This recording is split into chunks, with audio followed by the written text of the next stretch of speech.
Hello dear students. आज हम पढ़ेंगे हिंदी साहित्य के संक्षिप्त इतिहास का दूसरा वीडियो। हिंदी भाषा पर सांस्कृतिक प्रभाव क्या पड़ा था, इसके बारे में हमने पिछले वीडियो तक पढ़ लिया था और उसमें मैंने आपको महत्वपूर्ण लाइनें भी बताई थी कि ये दर्शन हैं, इनके किस किस के द्वारा ये दर्शन लिखे गए थे, ये आपको याद करना है। और इसी के साथ ही कुछ अन्य रचनाएं भी आपको बताई हुई थी, जिन रचनाओं में जैसे अब्दुल रहमान का संदेश रासक, जोइंदू का परमात्मा प्रकाश, धनपाल का भविष्यत कहा, पुष्यदंत का जसहर चर्यु, स्वयंभू का पउम चर्यु, राम सिंह का पाहुड़ दोहा और हेमचंद्र का शब्दानुशासन, ऐसे कुछ कृतियां भी आपको याद रखनी है। और लास्ट में हमने पढ़ा था कि राहुल सांकृत्यायन ने सरहप्पा को हिंदी का पहला कवि माना है और जो हिंदी में सर्वमान्य मत भी माना गया है। आज हम पढ़ेंगे राजनीतिक प्रभाव क्या क्या पड़ा था।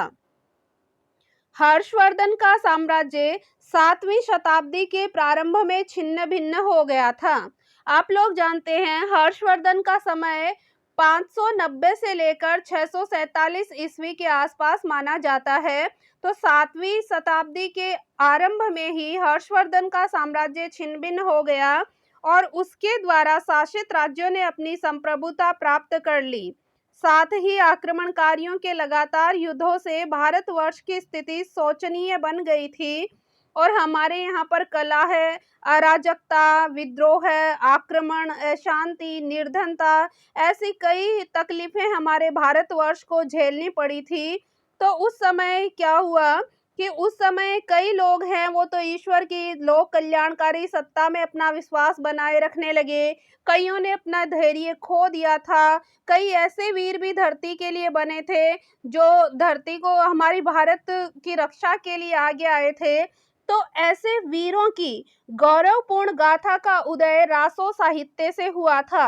मैंने बीच में ये छुड़वा दिया है क्योंकि इसमें कुछ इम्पोर्टेंट लाइन आपके लिए नहीं बनती, तो आप यहाँ से देख लें कि जो गौरवपूर्ण वीरों का गौरवपूर्ण गाथा जिस साहित्य में लिखा गया उसको रासो साहित्य के नाम से जाना जाता है, जिसमें आश्रयदाता राजाओं की प्रशंसा, उनका अतिशयोक्तिपूर्ण वर्णन, शौर्य, वीरता एवं पराक्रम को दर्शाया जा रहा था।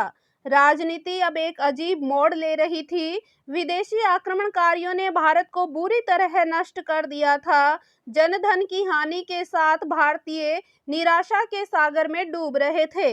आर्यावर्त की समृद्धि, खुशहाली एवं शक्ति से आसपास के सीमावर्ती प्रदेश खुश नहीं थे।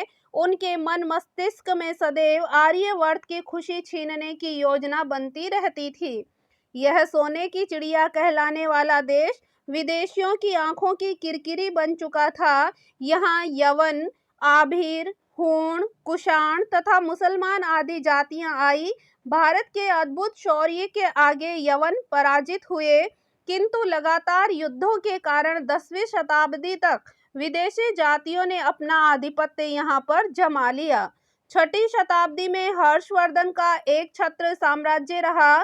चीनी यात्री वेनसांग, जिसकी पुस्तक है सीयू की, तो ये हर्षवर्धन के समय ही भारत में आया था। 10वीं शताब्दी में महमूद गजनवी ने भारत पर लगातार कई आक्रमण किए और भारत को लूटकर ले गया। गजनवी के बाद भारत में शहाबुद्दीन मोहम्मद गौरी ने आक्रमण किए और पृथ्वीराज चौहान और मोहम्मद गौरी के बीच तराइन का 1191 में पहला युद्ध हुआ, जिसमें गौरी पराजित हुआ। लेकिन दूसरे ही साल 1192 ईस्वी में गौरी ने तराइन के मैदान में फिर दूसरा युद्ध किया। तो तराइन का द्वितीय युद्ध 1192 में गौरी और पृथ्वीराज चौहान के बीच फिर हुआ। तो यह एक निर्णायक युद्ध सिद्ध हुआ। पृथ्वीराज चौहान की पराजय हो गई और गौरी की विजय हुई। इन युद्धों के कारण हमारी जनता पिस गई, आर्थिक संकट से जूझने लगी, अकाल और भूखमरी से आहत जनता थी। सम्राट लोग युद्ध में व्यस्त रहा करते थे। गुलाम प्रथा का बोलबाला चल गया। स्त्रियों को बाजार में खरीदा और बेचा जाता था। दास प्रथा का प्रचलन शुरू हो गया। गुलाम वंश से खिलजी वंश तक भारत की स्थिति बहुत ही दयनीय हो गई। अकाल और गरीबी के कारण हिंदुओं को दुख भोगना पड़ा। अमीर खुसरो इसी युग के कवि माने गए हैं। इन्होंने अपने इस समय में अपनी प्रसिद्ध कृति खुसरो की पहेलियां लिखी थी। खुसरो की एक पहेली यहाँ पर दी जा रही है।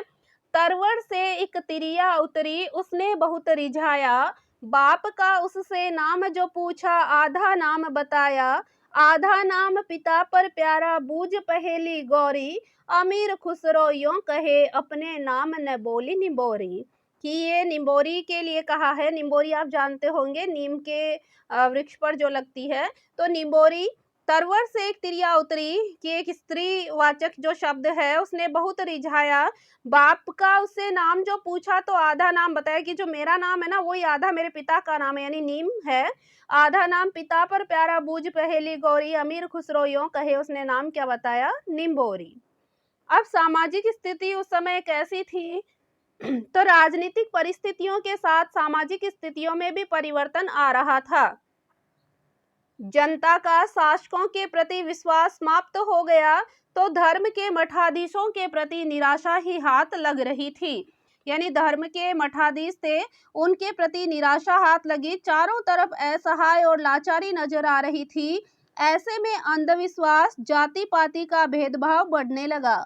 समाज में असामाजिकता, अत्याचार और अनुशासनहीनता का वातावरण फैल गया। स्त्री के प्रति और भी अधिक अन्याय होने लगे। नारी वस्तु की भांति खरीदी और बेची जाने लगी। सती प्रथा, बाल विवाह, दास प्रथा की परंपरा ने जोर पकड़ लिया। ढोंगी जो संत महात्मा हुआ करते थे, वो व्यक्तियों को धर्म का भय दिखाकर उन्हें ठगने लगे।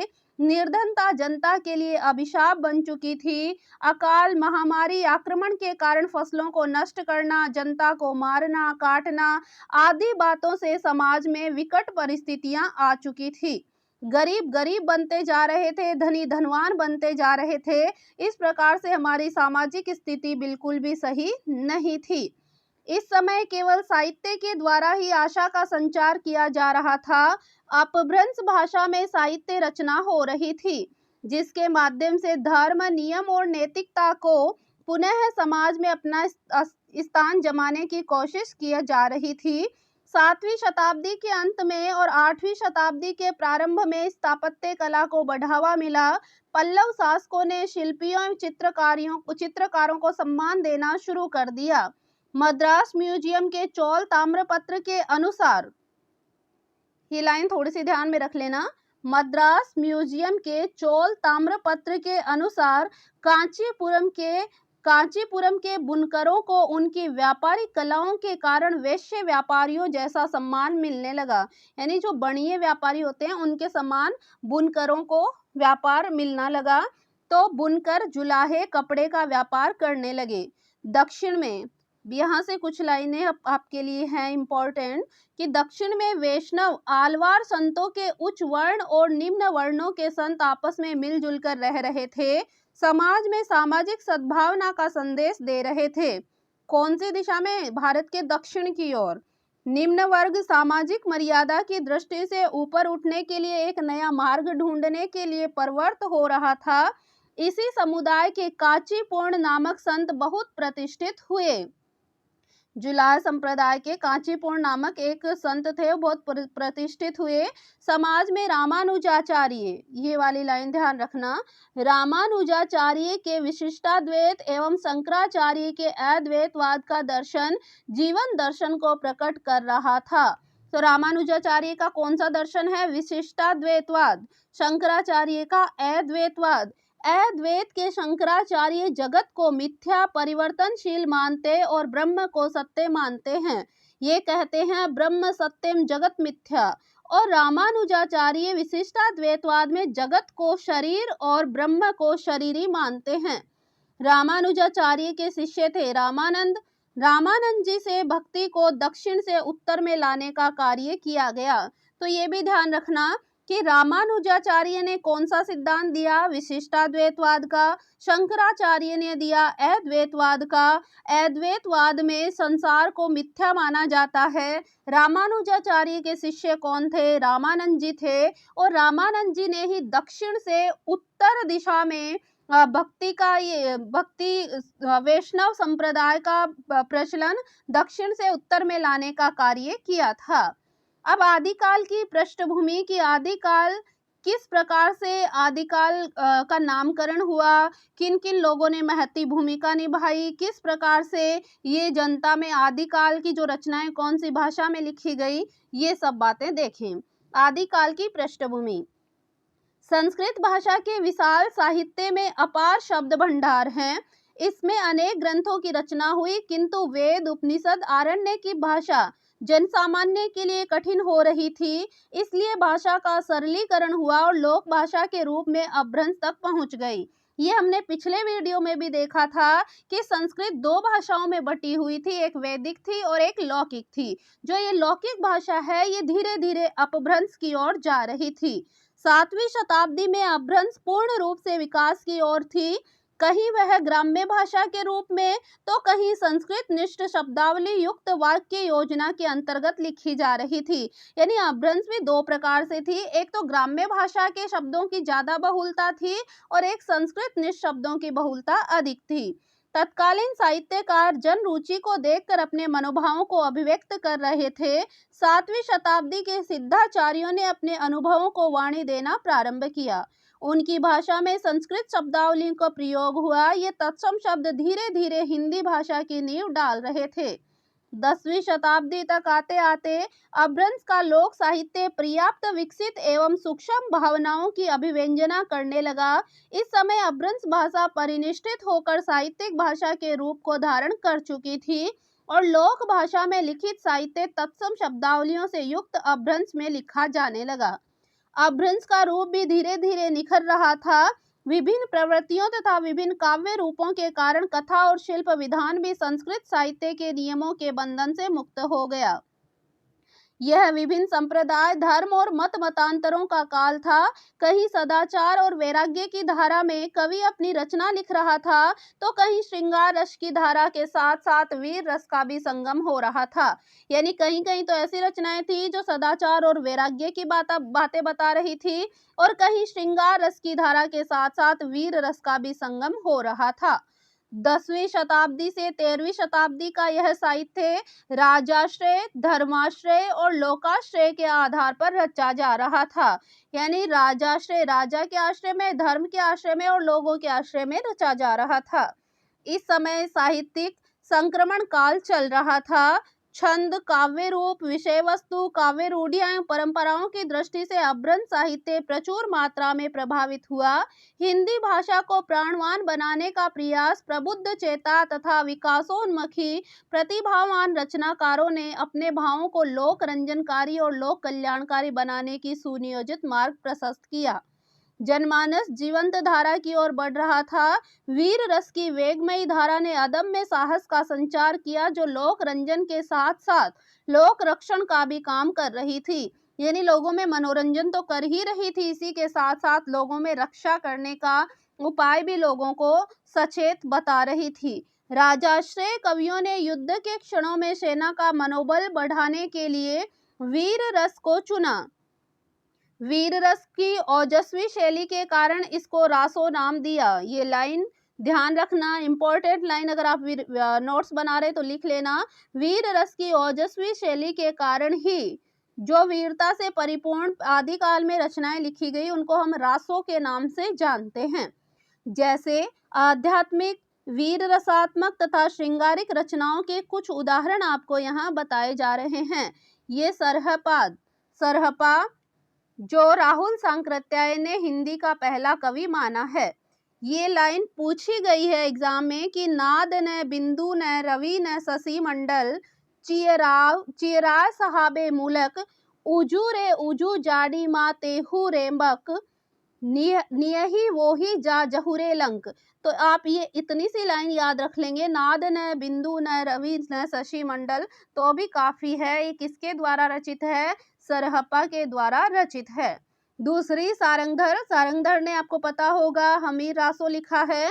तो हमीर कज जज्जल भणई फोहाणल यह मई जलऊ, तो यहाँ पर हमीर कज जज्जल भणई इतना भी याद रख ले तो काफी होगा। ये किसके द्वारा रचित है? सारंगधर के द्वारा रचित पंक्ति है। जन्म अवधि हम रूप निहारल नयनन तिरुपति भेल। तो जन्म अवधि हम रूप निहारल, ये लाइन याद रख लेना, ये विद्यापति के द्वारा लिखी गई है। आदिकाल के ये जरूर याद रखना आप, और अगर नोट्स बना रहे हैं तो उनमें ये केवल आधी आधी लाइन लिख लेना। आदिकाल के इस समय में हिंदी का प्रारंभिक रूप देखने को मिल रहा था। हिंदी अपने अस्तित्व में आ रही थी आचार्य हजारी प्रसाद द्विवेदी ने, ये लाइन भी ध्यान रखना, आचार्य हजारी प्रसाद द्विवेदी ने कहा 10वीं से 14वीं शताब्दी का काल, जिसे हिंदी का आदिकाल कहते हैं, भाषा की दृष्टि से अपभ्रंश का बढ़ावा है। इसी अपभ्रंश के बढ़ाव को कुछ लोग उत्तरकालीन अपभ्रंश कहते हैं, कुछ लोग इसे पुरानी हिंदी भी कहते हैं। 12वीं शताब्दी तक निश्चित रूप से अपभ्रंश भाषा ही पुरानी हिंदी के रूप में चलती थी, यद्यपि उसमें नए तत्सम शब्दों का आगमन शुरू हो गया। इस प्रकार अपभ्रंश के प्रारंभ से लिखी गई रचनाएं और उत्तरार्ध अपभ्रंश की रचनाएं आदिकाल की ही रचना मानी गई हैं। इस समय साहित्य परिनिष्ठित अपभ्रंश के रूप में हिंदी का रूप निखर रहा था। इस काल के नामकरण पर अनेक मत प्रकट हुए हैं। अब आपके लिए बहुत ही इम्पोर्टेंट आ रहा है कि हिंदी में काल विभाजन और नामकरण। हिंदी साहित्य के काल विभाजन को लेकर विभिन्न मतांतर हैं, यानी अलग अलग विद्वानों के अलग अलग मत हैं। साहित्यिक परंपराएं और प्रवृत्तियां निरंतर गतिशील रही। जो प्रवृत्ति अनुकूल परिस्थितियों के कारण उत्पन्न होती है, वही समय पाकर प्रतिकूल परिस्थितियों में धीरे धीरे मंद पड़ जाती है। कि हमारे साहित्यिक परंपराएं और प्रवृत्तियां निरंतर यानी लगातार गतिशील रहती हैं, कि आज जैसे समय है वीरता का है, कल समय श्रृंगार का होगा, परसों समय प्रेम का, विरह का होगा, दुख का होगा, खुशी का होगा, युद्ध का होगा, करुणा का होगा। तो समय साहित्यिक प्रवृत्तियां भी समाज के अनुसार निरंतर बदलती रहती है। जो प्रवृत्ति अनुकूल परिस्थितियों के कारण आज उत्पन्न होती है, वही परिस्थिति प्रतिकूल परिस्थितियां आने पर धीरे धीरे कमजोर या मंद पड़ जाती है। यह काल की शाश्वत क्रिया है, यानी ये तो निरंतर बनी रहने वाली अक्षुण्ण क्रिया है, किंतु पूर्णतः कोई भी प्रवृत्ति विलुप्त नहीं होती। जैसे वीरगाथा काल था, तो क्या आज वीर की रचनाएं, वीरता से परिपूर्ण रचनाएं नहीं लिखी जाती? लिखी जाती है, लेकिन उतनी नहीं लिखी जाती। तो पूर्णतः कोई भी प्रवृत्ति है वो विलुप्त नहीं होती। प्रकृति की प्रवृत्ति उद्भव, विकास और ह्रास की रही है, कि प्रवृत्ति उद्भव होता है, फिर उसका विकास होता है, फिर धीरे धीरे मंद पड़ जाती है। विभिन्न प्रकार की साहित्यिक धाराएं उत्पन्न हुई और समय पाकर विलीन हो गई। इसलिए काल विभाजन का कार्य अत्यंत कठिन रहा है। तो इसलिए काल विभाजन करना थोड़ा सा कठिन काम रहा है। फिर भी विद्वानों ने अपने विवेक एवं शोध प्रक्रिया के माध्यम से हिंदी साहित्य में काल विभाजन एवं उसका नामकरण करने का प्रयास किया है। तो पिछले वीडियो वाली बातें दोबारा आपको याद करनी होगी कि डॉक्टर ग्रियर्सन के पूर्व लिखे गए साहित्य के इतिहासकार, डॉक्टर ग्रियर्सन से पहले हमने 2 साहित्यिक इतिहासकार पढ़े थे। एक था गारसा द तासी, इस्तवार द लिटरेचर हिंदुस्तानी, जिसकी रचना थी, और जो क्वेश्चन मैंने पूछा था और शायद 1 या 2 बच्चे ने उत्तर दिया, बाकी ने नहीं दिया। दूसरा है शिव सिंह सेंगर के द्वारा लिखा हुआ शिव सिंह सरोज। तो डॉक्टर ग्रियर्सन के पूर्व लिखे गए साहित्य के इतिहासकार गारसा द तासी एवं शिव सिंह सेंगर ने अपने इतिहास में केवल तत्कालीन रचनाओं की साहित्यिक कृति की झलक ही प्रस्तुत की थी। वे काल विभाजन की दृष्टि से इतनी प्रभावी नहीं हो पाई। डॉक्टर ग्रियर्सन ने अपने पूर्व विद्वानों द्वारा रचित इतिहास का गहन चिंतन, मनन एवं सूक्ष्म अध्ययन करके इस काल को काल कर्मानुसार विभाजित किया है। तो सबसे पहले काल कर्मानुसार विभाजन किसके द्वारा किया गया? तो वो थे डॉक्टर जॉर्ज ग्रियर्सन। इन्होंने हिंदी साहित्य में पहली बार संयोजित एवं ऐतिहासिक दृष्टिकोण को अपनाया था। डॉक्टर ग्रियर्सन ने कहा कि समय की परिवर्तनशीलता के कारण चिंतन धारा में भी परिवर्तन होता है, कि समय जैसे परिवर्तित होता है वैसे ही लोगों की चिंतन धारा में भी परिवर्तन होता है। ग्रियर्सन ने हिंदी साहित्य के इतिहास को 11 भागों में विभाजित किया है। ग्रियर्सन में भी गए आ रहा है और 11 में भी गए आ रहा है। तो ग्रियर्सन ने कितने भागों में बांटा है? 11 भागों में बांटा है। अगर आप लिखना चाहो तो मैं आपको ये 11 भाग बता रही हूँ। ग्रियर्सन ने जो 11 भाग बताए, वो पहला था चारण काल। इन्होंने, ये तो यही खुद ही बता रहे हैं कि इन्होंने हिंदी साहित्य के प्रथम काल का नाम चारण काल कहा है। तो पहला काल था चारण काल, जो इन्होंने 700 से 1300 ईस्वी माना। दूसरा था 15वीं शताब्दी का धार्मिक पुनर्जागरण काल। तीसरा बताया जायसी की प्रेम कविता। चौथा बताया ब्रज का कृष्ण संप्रदाय। पांचवा बताया मुगल दरबार। छठवां तुलसीदास। सातवां रीति काव्य या रीति काल। आठवां तुलसीदास के अन्य प्रवर्ती कवि। नौवां 18वीं शताब्दी। 10वां कंपनी के शासन में हिंदुस्तान। और 11वां महारानी विक्टोरिया के शासन में हिंदुस्तान। तो इस प्रकार से इन्होंने 11 कालखंडों में बांटा था ग्रियर्सन ने। और 12वां इन्होंने एक अध्याय लिखा जिसमें बताया विविध अज्ञात कवि, जो बाकी बचे खुचे कवि थे, उनको उन्होंने 12वें अध्याय में शामिल किया था।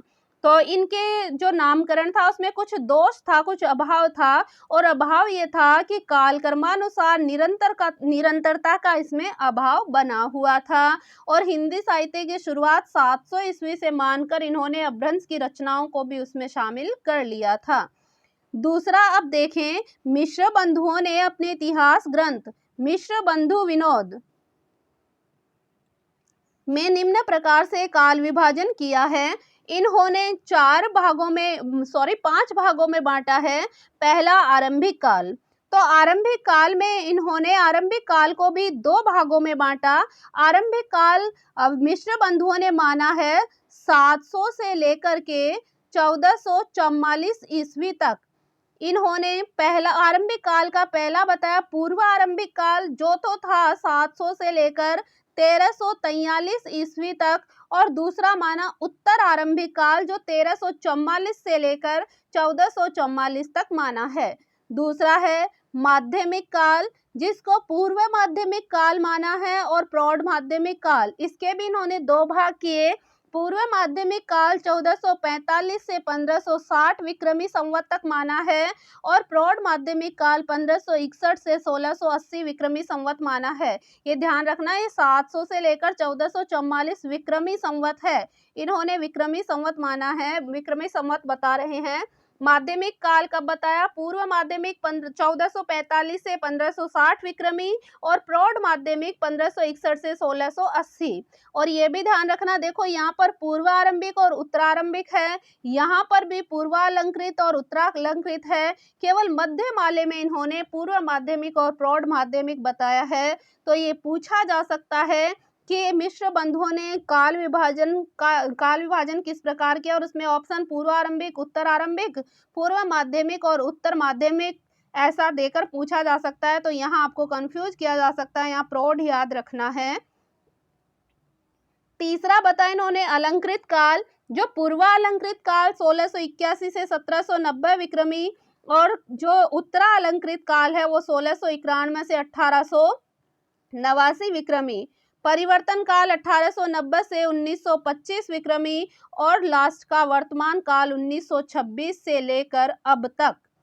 तो मिश्र बंधुओं के द्वारा जो काल विभाजन किया गया उसमें भी कुछ दोष रह गए, कुछ कमियां रह गई थी। कि पहली बात तो इन्होंने नामकरण में एक जैसी पद्धति का प्रयोग नहीं किया। अब आप खुद ही देख रहे हैं, एक जैसी पद्धति होती तो अगर पूर्वारंभिक लिखा है, उत्तरारंभिक लिखा है, तो यहाँ पर भी पूर्व माध्यमिक और उत्तर माध्यमिक लिखता, यहाँ भी पूर्वालंकृत और उत्तरालंकृत लिखता। तो इस प्रकार से इनके नामकरण में सबसे पहली बात तो एक जैसी पद्धति का प्रयोग नहीं मिला है। उसके पश्चात इनकी दूसरी कमी थी कि माध्यमिक काल को प्रौढ़ता के आधार पर 2 भागों में विभाजित किया। अब ये यहाँ जाकर ही प्रौढ़ कैसे हुई, यहाँ प्रौढ़ क्यों नहीं हुई, यहीं प्रौढ़ कैसे हुई? तो इस प्रकार से भी इनमें एक दोष माना जाता है। और इसके पश्चात एक बात और इनकी है कि जो अलंकृत काल के बाद इन्होंने परिवर्तन काल नाम दिया, तो परिवर्तन तो हर काल के पश्चात ही होता है, तो ये यहाँ कोई स्पेशल परिवर्तन थोड़े ना हुआ था। तो इस प्रकार से इनके कुछ दोष माने गए हैं, इस कारण इनका जो काल विभाजन है वो सर्वमान्य नहीं माना गया। मिश्र बंधुओं का वर्गीकरण ग्रियर्सन की अपेक्षा प्रौढ़ था, किंतु इसमें भी पूर्णता नहीं आई। इसे वैज्ञानिक तरीके से सही नहीं माना गया क्योंकि यह युक्ति संगत कम था। अब युक्ति संगत क्यों नहीं था उसके मैंने बता दिया आपको कि इसमें क्या क्या दोष रह गए थे। आचार्य रामचंद्र शुक्ल ने 900 वर्षों के इतिहास साहित्य को 4 विभागों में विभाजित कर दिया। अब आचार्य रामचंद्र जी शुक्ल आते हैं, ये 4 भाग बताते हैं हिंदी साहित्य के काल विभाजन के। जो विद्वानों को कुछ को मान्य रहे और कुछ को अमान्य रहे, लेकिन अधिकतर विद्वानों ने ये मान्य ही माना, अधिकतर विद्वानों ने इसको स्वीकार किया था। शुक्ल जी के अनुसार हिंदी साहित्य को निम्नलिखित कालों में बांटा है। सबसे पहला इन्होंने माना वीर गाथा काल। आप विक्रमी संवत याद रख लेना। वीर गाथा काल जो 1050 से 1375 तक था। फिर इन्होंने भक्ति काल 1375 से 1700 तक था। रीति काल 1700 से 1900 तक माना और गद्य काल इन्होंने 1900 से लेकर आज तक माना। तो इनका काल विभाजन सरल भी है, कई बार पूछा जाता है। 4 नाम कौन से दिए? वीरगाथा काल, भक्ति काल, रीति काल और गद्य काल। जो हम लोग जानते हैं आदिकाल, भक्ति काल, रीति काल और आधुनिक काल, तो आपको 2 केवल चेंज करने हैं। इन्होंने आधुनिक काल को गद्य काल कहा और इन्होंने आदिकाल को वीरगाथा काल कहा। बाकी भक्ति काल और रीति काल वैसा का वैसा है। विक्रमी संवत इनके अनुसार 1050 से 1375 पहले काल की, दूसरे की 1375 से 1700, तीसरे 1700 से 1900, चौथा 1900 से आज तक। तो ये भी आपको आसानी से याद हो जाएगा। आचार्य शुक्ल के काल विभाजन एवं नामकरण के पीछे का कारण रहा है शुक्ल जी का वीरगाथा काल नाम। आचार्य शुक्ल के काल विभाजन एवं नामकरण के पीछे का जो कारण रहा वो क्या कारण है? शुक्ल जी का वीर गाथा काल नामकरण विशेष अनुसंधान एवं गवेषणाओं के आधार पर किया गया, यानी इन्होंने विशेष खोज की थी।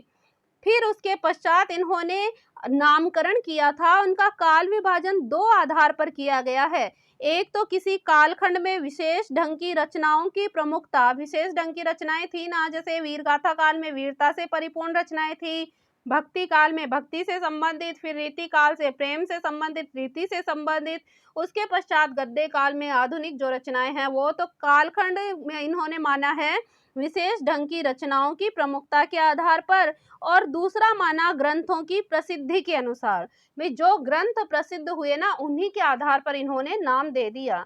शुक्ल जी ने बताया कि इतिहास की खोज करने पर सबसे पहले रासों की प्राप्ति हुई। जब इतिहास की खोज की ना तो सबसे पहले रासों ग्रंथों की प्राप्ति हुई थी, जो रासो ग्रंथ वीर रस में ही लिखे गए थे। इस वजह से शुक्ल जी ने सबसे पहला जो काल विभाजन किया, उस काल विभाजन का पहला जो भाग था उसको वीर गाथा काल नाम दिया था। शुक्ल जी ने निम्नलिखित 12 ग्रंथों को आधार माना, किस लिए? हिंदी के प्रथम काल को वीर गाथा काल कहने के लिए। तो ये आपको 12 ग्रंथ जरूर याद रखने हैं। 12 ग्रंथ कौन से हैं देखें। विजयपाल रासो नल सिंह के द्वारा लिखा हुआ, हमीर रासो सारंगधर के द्वारा लिखा हुआ, खुमान रासो दलपत विजय का, बिसलदेव रासो नरपति नालह का, पृथ्वीराज रासो चंद्रबरदाई का, जयचंद प्रकाश भट्ट केदार का। तो ये याद रखना, जयचंद प्रकाश तो है भट्ट केदार का और जयमयंक जसचंद्रिका है मधुकर कवि का। परमाल रासो जगनिक का, खुसरो की पहेलियां अमीर खुसरो की, कीर्ति लता और कीर्ति पताका और विद्यापति पदावली तीनों विद्यापति की लिखी हुई है। तो इन 12 रचनाओं के आधार पर ही स्वयं शुक्ल जी कहते हैं कि मैंने इन्हीं के आधार पर नाम दिया है वीर गाथा काल। अगर आप याद करना चाहो तो मैं वैसे आपको याद रखना पड़ेगा। देखो अपने हिंदी में बहुत सारी रचनाएं हैं जिनको आपको याद करनी होगी। तो विजयपाल रासो नल सिंह का है, हमीर रासो सारंगधर का है, खुमान रासो दलपत विजय का है, बिसलदेव रासो नरपति नालय का है, पृथ्वीराज रासो चंद्रबरदाई का है, जयचंद प्रकाश भट्ट केदार का है, जयमयंक जसचंद्रिका मधुकर की है, परमाल रासो जगनिक का, खुसरो की पहेलियां खुसरो की, कीर्ति लता कीर्ति पताका और विद्यापति पदावली तीनों विद्यापति की है। आप अगर लिखना चाहो तो एक छोटी सी ट्रिक लिख सकते हैं कि जय विजय पृथ्वी बीच, जय विजय पृथ्वी बीच, कीर्ति विद्या हमीर खुमाण पर खिसक, कि कीर्ति विद्या हमीर खुमाण परे किसक, हम कहते हैं परे, परे यानी दूर, दूर खिसक। तो जय विजय पृथ्वी बीच, तो जय से कौन सा हो जाएगा, जयचंद्र प्रकाश और जय मयंक जस चंद्रिका। विजय से कौन सा हो जाएगा, विजय पाल रासो। पृथ्वी बीच, पृथ्वी से हो जाएगा पृथ्वीराज रासो, बीच से हो जाएगा बिसल देव। तो जय विजय पृथ्वी बीच, कीर्ति विद्या हमीर खुमाण परे किसक। कीर्ति विद्या, दो लड़कियों के नाम है कीर्ति और विद्या। तो कीर्ति से कीर्ति लता, कीर्ति पताका और विद्यापति की पदावली, ये तीनों रचनाएं कीर्ति विद्या से याद रहेगी। हमीर से हो जाएगा हमीर रासो, खुमाण से हो जाएगा खुमाण रासो, और परे से हो जाएगा परमाल रासो, और खिसक से हो जाएगा खुसरो की पहेलियां। तो इस प्रकार से आप इनको याद कर सकते हैं। किंतु शुक्ल जी के नामकरण को आचार्य हजारी प्रसाद द्विवेदी ने नहीं माना। ये दोनों एक दूसरे के विरोधी रहे हैं। आचार्य हजारी प्रसाद कोई बात कहते तो उसको शुक्ल जी स्वीकार नहीं करते, और शुक्ल जी ने कहा तो उसको हजारी प्रसाद द्विवेदी स्वीकार नहीं करते। तो शुक्ल जी के नामकरण को आचार्य हजारी प्रसाद द्विवेदी ने नहीं माना। उन्होंने कहा कि शुक्ल जी द्वारा वीरगाथा काल की प्राप्त सामग्री साहित्य कोटि में नहीं आती है। भाई आप केवल वीरगाथा काल की सामग्री को एक जगह इकट्ठा कर लिया तो यही केवल साहित्य कोटि में नहीं आती है। इस समय रचित धार्मिक साहित्य की आप उपेक्षा नहीं कर सकते कि धार्मिक साहित्य भी तो रचा गया था, आपने उसको कैसे छोड़ दिया, केवल वीरता की बातें ही थोड़ी ना आई थी। धार्मिक आधार भूमि पर रचित साहित्य भी उत्तम कोटि का होता है। आचार्य हजारी प्रसाद द्विवेदी कहते हैं धार्मिक आधार पर अगर कोई रचना रची जाए तो वो भी तो उच्च कोटि की हो सकती है। उदाहरण जैसे रामचरितमानस को यदि भक्ति काल से निकाल देते हैं तो भक्ति काल की शोभा नष्ट हो जाती है। इसी तरह से आदि काल में यानी कि वीरगाथा काल में संदेश रासक, स्वयंभू कृत पौम चरियु जो रामायण लिखी थी, पुष्यदंत कृत पौम सिरी चरियु आदि जैन साहित्य के ग्रंथों को भी हिंदी साहित्य से हम बाहर नहीं कर सकते हैं। द्विवेदी जी के शब्दों में धार्मिक प्रेरणा या आध्यात्मिक उपदेश होना काव्यत्व का बाधक नहीं समझा जाना चाहिए। हजारी प्रसाद द्विवेदी कहते हैं कि आप तो धार्मिक प्रेरणा जो लोग देते हैं, जो आध्यात्मिक उपदेश देते हैं, उनको तो आपने काव्य में बाधक समझा, तभी उनको शामिल नहीं किया, तो इसको काव्य में बाधक नहीं समझना चाहिए। इस प्रकार अपभ्रंश के काव्य ग्रंथों की नवीन खोज और उनका साहित्यिक मूल्यांकन करना चाहिए। शुक्ल जी ने मिश्र बंधुओं द्वारा उल्लेखित तथा अन्य अपभ्रंश ग्रंथों को आदिकाल के लक्षण निरूपण तथा नामकरण के लिए विवेच्य नहीं समझा था। आज नवीनतम खोजों के आधार पर उत्कृष्ट अपभ्रंश यानी पुरानी हिंदी के काव्य ग्रंथ प्राप्त होने से शुक्ल जी का दृष्टिकोण हमें कुछ त्रुटिपूर्ण प्रतीत होता है कि शुक्ल जी ने जो काल विभाजन किया था वो कुछ दोषपूर्ण हमें लग रहा है। आचार्य हजारी प्रसाद द्विवेदी ने हिंदी साहित्य के इतिहास को 4 कालों में बांटा, जो आज का सर्वमान्य मत है। इसमें आदिकाल, पूर्व मध्यकाल, उत्तर मध्यकाल और आधुनिक काल। यहाँ 2 रामचंद्र शुक्ल वाले ले लिए और यहाँ वाले 2 हजारी प्रसाद द्विवेदी वाले ले लिए, और इन्हीं को आज सर्वमान्य मत के रूप में जाना जाता है। आचार्य हजारी प्रसाद द्विवेदी ने हिंदी साहित्य के प्रथम काल को आदिकाल कहने के लिए अपना मत प्रकट किया। उन्होंने लिखा कि वस्तुतः हिंदी साहित्य का आदिकाल शब्द एक प्रकार की भ्रामक धारणा की जरूर सृष्टि करता है और श्रोता के चित्त में यानी सुनने वाले के चित्त में मन में एक भाव पैदा करता है कि यदि कोई आदि में मनोभावपन परंपरा विनिर्मुक्त काव्य रूढ़ियों से अछूते साहित्य का काल है, यह ठीक नहीं है। यह काल बहुत अधिक परंपरा प्रेमी, रूढ़िग्रस्त और सजग सचेत कवियों का काल है। पंडित राहुल सांकृत्याय ने हिंदी साहित्य के आदि काल को सिद्ध सामंत काल कहा है। तो ये लाइनें आपको याद रखनी है और लिख लेना अपनी कॉपी में कि राहुल सांकृत्याय ने हिंदी साहित्य के आदि काल को सिद्ध सामंत काल कहा। उन्होंने माना कि यह काल सिद्ध आचार्यों के धार्मिक उपदेश, नैतिक दर्शन एवं आध्यात्मिकता से युक्त है।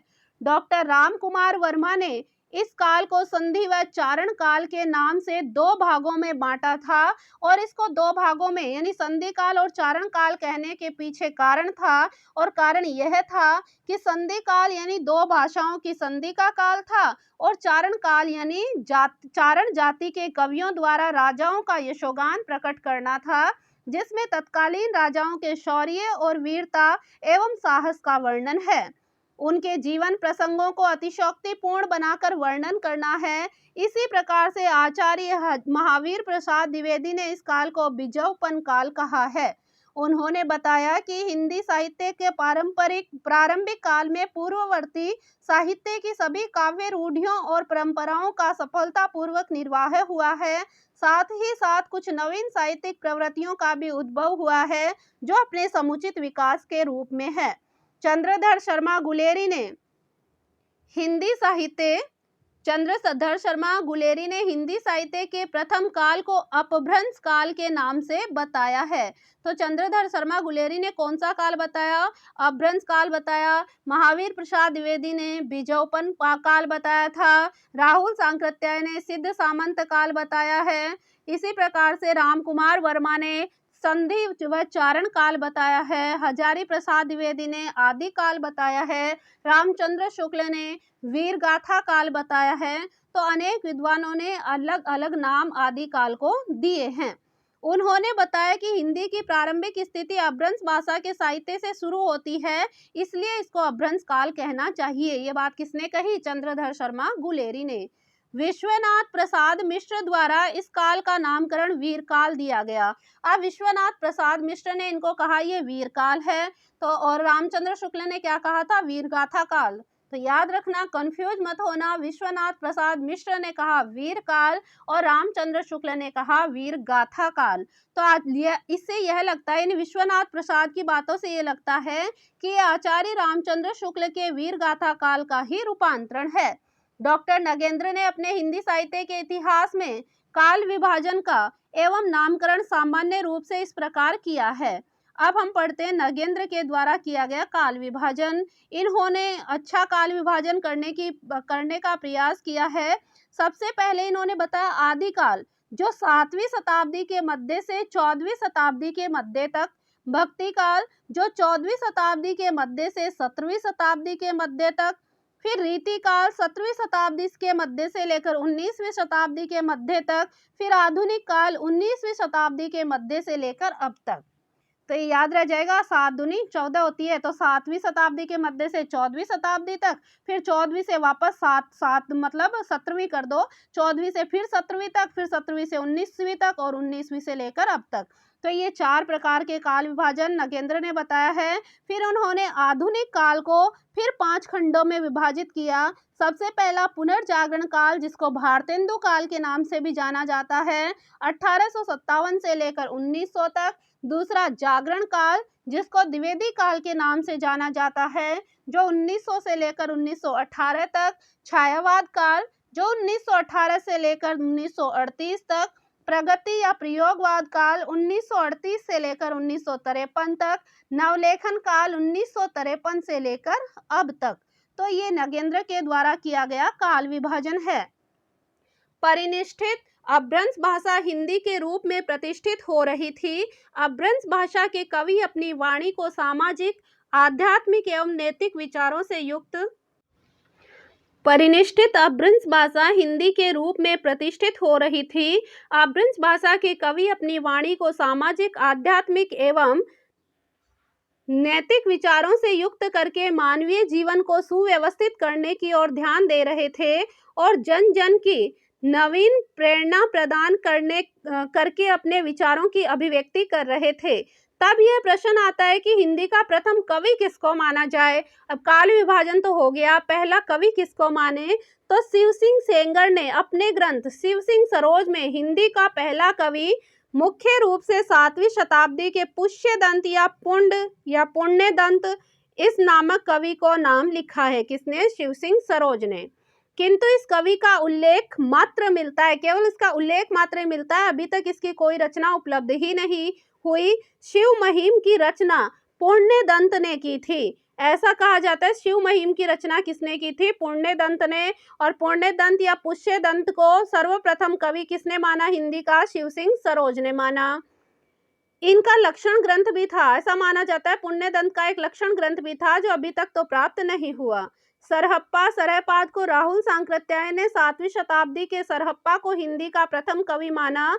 ये 84 सिद्धों में से एक सिद्ध थे। इन्होंने बताया कि सरहपाद कवि की कृतियों में अपभ्रंश की अपेक्षा संस्कृत भाषा के तत्सम शब्दों का प्रयोग हुआ है। इनकी काव्य चेतना में अनेक ऐसे तत्वों का समावेश है जो भक्ति काल में पल्लवित हुए, अर्थात इनका काव्य भक्ति काल का बीजा अंकुर था। यानी कि इनके काव्य में भक्ति से संबंधित बातें अधिक थी। 84 सिद्धाचार्यों की वाणी का रूप नाथ संप्रदाय से लेकर कबीर दास तक देखा जाता है। इससे ऐसा प्रतीत होता है कि नाथ संप्रदाय का विकास सिद्ध साहित्य से ही हुआ है।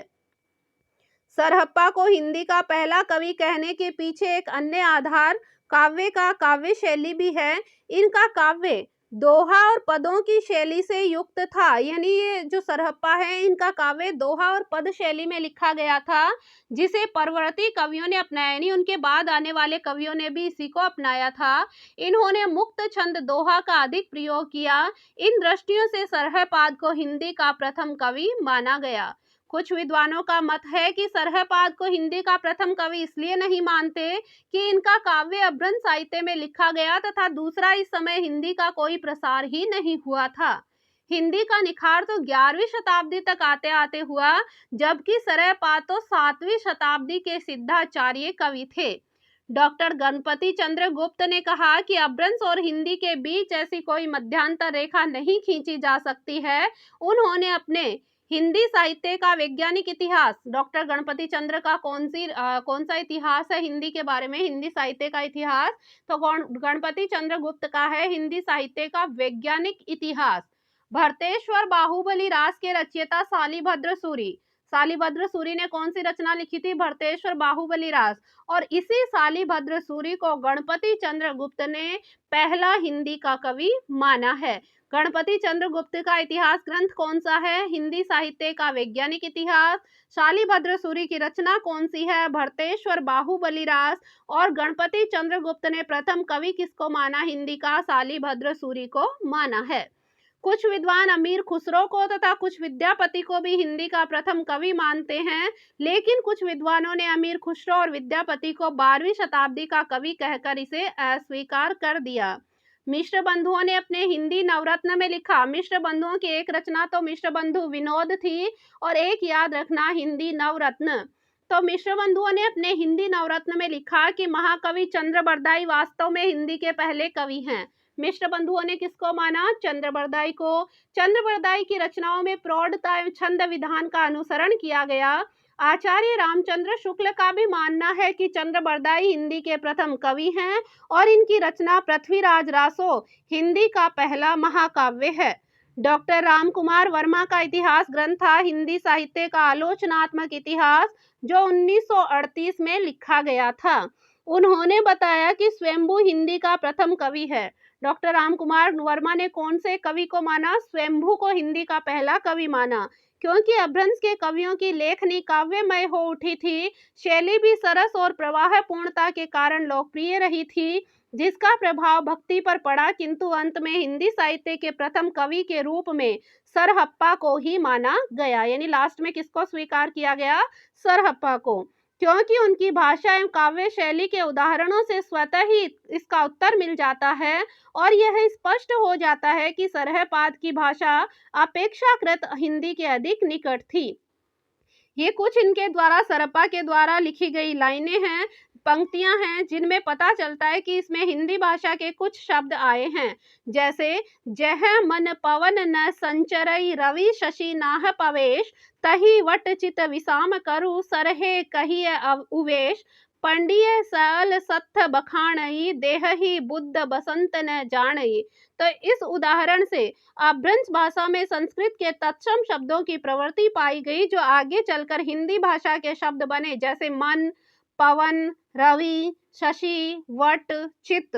राहुल जी ने सरहप्पा का समय 769 ईस्वी को माना है। डॉक्टर रामकुमार वर्मा भी 7वीं शताब्दी से ही सिद्धों की रचनाओं को भाषा का प्रारंभिक रूप मानते हैं। इसमें दोहा शैली का विकसित रूप मिलता है। सिद्धाचार्यों के इस प्रकार के साधनात्मक दोहे नाथ संप्रदाय कबीर दास के हठ योग तक का मूल सिद्ध करते हैं।